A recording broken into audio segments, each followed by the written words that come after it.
கர்த்தருடைய பரிசுத்த நாமத்திற்கு மகிமுண்டாகட்டும். ஆண்டவராகிய இயேசு கிறிஸ்துவின் நாமத்தினாலே அன்பு கர்த்தருடைய பிள்ளைகளாகிய தங்கள் அனைவருக்கும் ஸ்வீட் ஊழியத்தின் சார்பாக வாழ்த்துக்களையும் ஸ்தோத்திரங்களையும் தெரிவித்துக் கொள்கின்றேன்.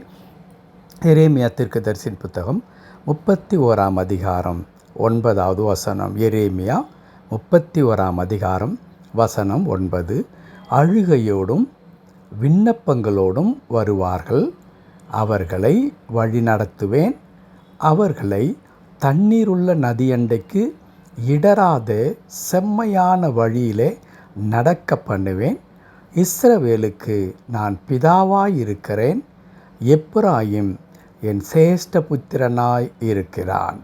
அழுகையோடும் விண்ணப்பங்களோடும் வருவார்கள், அவர்களை வழி நடத்துவேன். கர்த்தருடைய பரிசுத்த நாமத்திற்கு மகிமுண்டாகட்டும். ஒரு அற்புதமான ஒரு வசனம். இந்த வசனத்தை நான் வாசிக்கும் பொழுதே மிகுந்த மகிழ்ச்சி அடைந்தேன். கடவுள் நம்முடைய வாழ்க்கையில் எவ்வளவு நல்லவராக இருக்கிறார் என்பதை ஒரு கணம் உணர்ந்து ஆண்டவருக்கு நன்றி செலுத்தினேன்.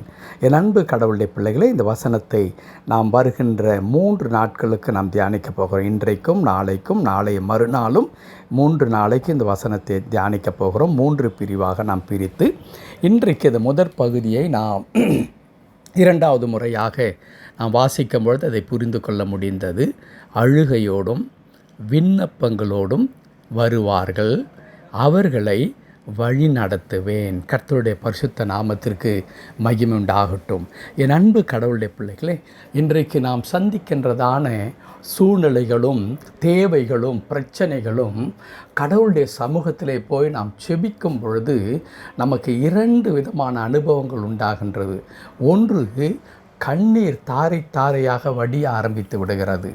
அழுகை ஊற்றெடுத்து வருவதைப் போல வருகின்றது. காரணம், நம்முடைய இருதயம் சுக்கு நூறாக உடைந்து கிடக்கிறதினாலே. 2வதாக, ஒரு சிலருடைய அனுபவம் என்னவாக இருக்கிறது, நம்முடைய அவ்வளவு பிரச்சனைகளையும் கஷ்டங்களையும் நாம் நினைத்து கடவுளுடைய சமூகத்திற்கு சென்று இடத்துல விண்ணப்பம் செய்யலாம் என்று நினைக்கும் பொழுது எந்த வார்த்தையை பயன்படுத்தி நான் ஜெபிப்பது, என்ன சொல்லி ஜெபிப்பது என்றே நமக்கு தெரியாமல் நிற்கின்ற மக்களாக நாம் இருக்கிறோம். பல நேரங்களில் அடியேனும் அதை தான் செய்து கொண்டிருக்கின்றேன். அப்படியே தேவ சமூகத்தில் 1 அல்லது 2 நிமிடம் நின்றுவிட்டு, ஆண்டவரே உம்முடைய பார்வைக்கு நலமானதை செய்யும் என்று சொல்லிவிட்டு வந்து விடுவேன்.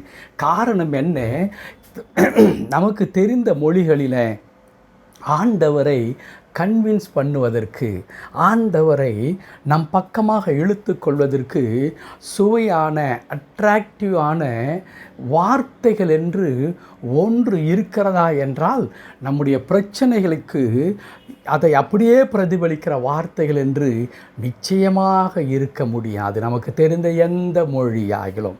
ஸோ நாம் வார்த்தைகளை பயன்படுத்தி நான் சொல்லுவதன் மூலமாகத்தான் கடவுள் என்னுடைய நிலைமையை அறிந்து கொள்ளுகின்ற ஆண்டவராக இருக்கின்றாரா என்றால் இல்லவே இல்லை.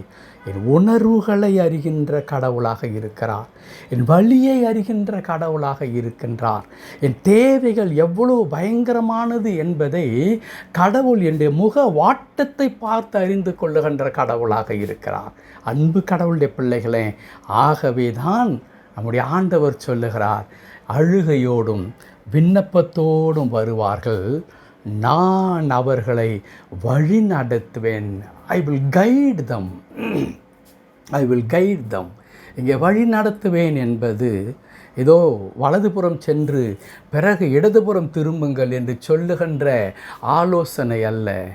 மாறாக ஆண்டவர் நம் கூடவே இந்த கடினமான சூழ்நிலையில் அவர் இணைந்து பிரயாணம் செய்கின்ற ஆண்டவராக இருக்கிறார். அதை தான் வழி நடத்துவேன் என்று இங்கே கர்த்தருடைய வார்த்தை நமக்கு சொல்லி தருகிறது.